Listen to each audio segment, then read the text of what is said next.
तो ये बाबर साहब, अब ये 5 पॉइंट्स बड़े इंपॉर्टेंट हैं। पहला पॉइंट इसमें आबनाए हुमस पर टोल का है। ज़ाहिर 28 फरवरी से पहले सब कुछ नॉर्मल था, रोज़ कोई 100 से 125 150 के करीब यहाँ से शिप्स गुजरते थे। अब ये जो टोल वाला मामला है, मुज़ाकरात में आपको लगता है इसका कोई वे आउट निकल सकेगा? फिर आगे हम एक एक मजीद पॉइंट को डिस्कस करते हैं चलकर। देखें, ये पांचों पॉइंट्स जो है ना, यही असल में इम्पोर्टेंट पॉइंट है और ये बिल्कुल सही इनको नैरो डाउन करके जो यहाँ पर अभी हम जिक्र कर रहे हैं, असल में बोन ऑफ कंटेंशन इधर ही है। अभी ये नहीं है कि इन 5 पॉइंट्स के ऊपर कोई तस्वीर नहीं हो सकता, बिल्कुल हो सकता है। मैं बड़ा स्ट्रॉन्ग बिलीवर हूँ कि जब आपकी नीयत ठीक है तो दुनिया में हर मसले का हल मौजूद है। फ्लेक्सिबिलिटी दिखानी पड़ती है। अभी आप क्योंकि पहला पॉइंट की बात कर रहे हैं, आपने हुर्मुज़, इसमें कोई शक नहीं, 28 फरवरी से पहले एक फ्री आबी गुजरगाह थी, उस पर कोई टोल या कुछ नहीं था। अभी इस तरह की जो कुदरती आबी गुजरगाहें होती हैं, ये फैक्ट है कि उनके ऊपर इस तरीके से टैक्स नहीं लगाया जा सकता। ईरान भी इस चीज को अंडरस्टैंड करता है।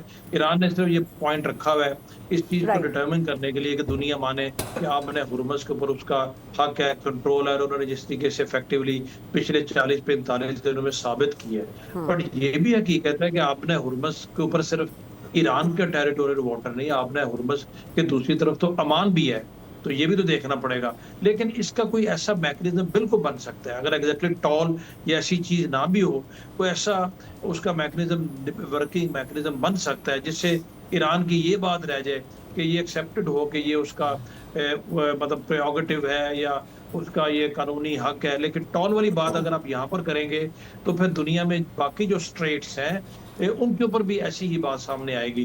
तो मेरा ख्याल है कि ये पहला पॉइंट जो भी हम डिस्कस कर रहे हैं, ये नहीं है कि इस पे कोई नॉन स्टार्टर है या इस पे बात नहीं हो। ईरान का अपना एक व्यू पॉइंट है, अमेरिका का अपना व्यू पॉइंट है, इंटरनेशनल कवानीन भी इसके मौजूद है, अक़वाम मुत्तहिदा की अम्ब्रेला की बात भी हो सकती है। तो इसके ऊपर भी वे फॉरवर्ड निकल सकता है दरमियानी।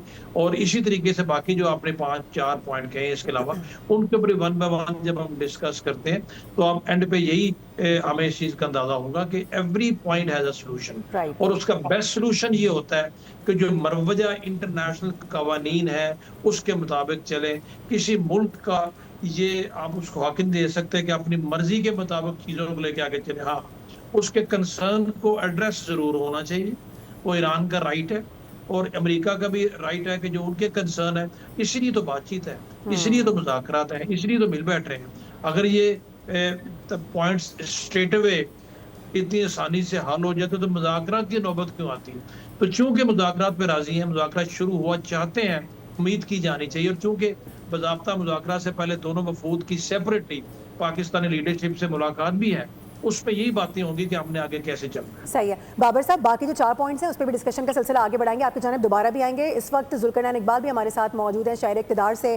क्या इंसाइट्स आ रही हैं अभी तक की इतलात के मुताबिक, क्या कुछ हो चुका है, क्या होने वाला है, उनसे बात करने की कोशिश करेंगे। जुल्करनैन, ओवर टू यू, क्या बता सकते हैं इस वक्त आप नाजरीन को, क्या है आपके पास इंसाइट्स? मारूख, खबरें तो आ रही हैं लेकिन चूंकि मामला बड़ा सेंसिटिव है इसलिए पूरी बात ऑफिशियल कंफर्मेशन आने से पहले शेयर तो नहीं कर सकते।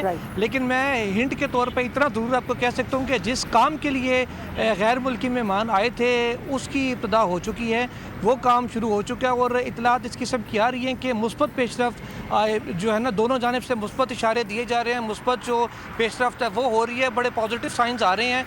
और जो मसालेकार हैं, जो सालिसकार हैं, जो पाकिस्तानी हुक्काम हैं, वो भी काफ़ी मुतमईन नज़र आ रहे हैं अभी तक की जो सिचुएशन है उससे, क्योंकि दोनों जानिब से ही कोशिश है या ये नीयत है कि कहीं ना कहीं किसी न किसी तरह से इस मसले का हल निकल आए। इसी वजह से इम्कान जाहिर किया जा रहा है कि कोई ना कोई पर ना सिर्फ पाकिस्तान बल्कि पूरी दुनिया के लिए आ सकती है। जो इस्लामाबाद का फैसला है वो पूरी दुनिया को आज इम्पेक्ट करेगा। अब वो फैसला आज होता है या कल होता है, कब तक ये मामला आगे चलते हैं, लेकिन अभी तक इतला जो हमें आ रही हैं रेड जोन से, जो मकाम मुतय्यन है दोनों के लिए बातचीत का, वहाँ पे हलचल भी हो रही है। और जो हलचल है वो बड़ी पॉजिटिव किस्म की हलचल की इतलात अब तक सामने आ रही हैं इस्लामाबाद में। जी मारूफ, ठीक है, जुल्करनैन इकबाल बता रहे हैं। और अब आप एग्जैक्टली जिस तरह से जितना सेंसिटिव और कॉन्फिडेंशियल इशू है, कुछ भी कहना कबल अज़ वक्त होगा। हम कोशिश कर रहे हैं, बल्कि हम इंतजार कर रहे हैं कि कोई ऑफिशियल स्टेटमेंट सामने आए तो मजीद अपने नाज़रीन के सामने रखें। आपसे थोड़ी देर पहले हमारे जो कॉरेस्पॉन्डेंट है, स्पेशल कॉरेस्पॉन्डेंट सलमान अली अवाना ने डॉक्टर मारिया सुल्तान से कुछ गुफ्तगू की है, वो मुलाहिजा करते हैं, फिर आगे बढ़ेंगे। पूरी दुनिया की नज़रें आप सब जानते हैं कि इस्लामाबाद टॉक्स और मुमकिन तौर पर इस्लामाबाद अकॉर्ड पर हैं, लेकिन इस अकॉर्ड से आगे ले जा रहा है क्योंकि माहिरीन कहते हैं कि पाकिस्तान की वजह से जो अकॉर्ड होने जा रहा है उसके नतीजे में दुनिया ख़ास तौर पर मिडल ईस्ट जो है वो मुकम्मल तौर पर चेंज होने वाला है। और अब दुनिया के अंदर जो यूनिपोलर वर्ल्ड का कॉन्सेप्ट था वो भी बदलेगा और अब यूनिपोलर वर्ल्ड नहीं रहेगी। इस हवाले से हम बात करेंगे। जाना माना नाम है डॉक्टर मारिया सुल्तान का, मजीद तारुफ की जरूरत नहीं है। डॉक्टर साहब से जानते हैं कि यूनिपोलर वर्ल्ड के बाद अब कहा जा रहा है कि एक नई तरह की दुनिया या नया वर्ल्ड ऑर्डर होगा। वो वर्ल्ड ऑर्डर क्या होगा और उसमें पाकिस्तान का क्या रोल होगा, कि जरा मुख्तसरन बताइएगा। देखिए, यूनिपोलर मूवमेंट से पहले एक उसकी ताकत का तवाज़ुन का मरकज़ था, और वो मरकज़ जो है ग्लोबलाइजेशन के साथ था। वो मरकज़ ये था कि बैन अक़वामी तिजारत डॉलर में होगी।